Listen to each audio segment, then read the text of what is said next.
இன்றைக்கு நான் தனிமையாக்கப்பட்டிருக்கிறேன், ஆண்டவரும் என்னை தனியா விட்டுட்டாரு, கர்த்தர் என் கூட இருக்கிறாரா? ஆண்டவர் இருந்தா ஏன் இப்படி எல்லாம் நடக்குது?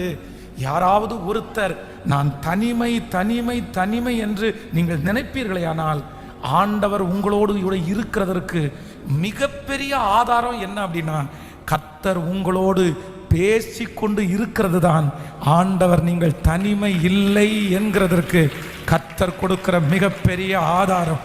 நீங்கள் வசன பைபிளை திறந்தா ஆண்டவர் உங்களோட பேசுறார், திருச்சபையில போனா ஆண்டவர் உங்களோட பேசுறாரு, மீடியால ஏதாவது திறந்த ஆண்டவர் உங்களோட பேசுறாரு. நீங்க அப்பதான் சோர்ந்து போவீங்க, அப்பதான் போதும்னு நினைப்பீங்க, அப்பதான் யாரும் இல்லைன்னு நினைப்பீங்க. ஆனா ஒவ்வொரு டைமும் நீங்க தனிமை தனிமை நினைக்கும் போது, ஒவ்வொரு டைமும் எனக்கு யாரும் இல்லைன்னு நினைக்கும் போது, உங்களை தேடி ஆண்டவருடைய வார்த்தை வந்து உங்களை பலப்படுத்துமானால் கர்த்தர் இன்னொரு விசை உங்களுக்கு நிரூபிக்கிறார். இல்ல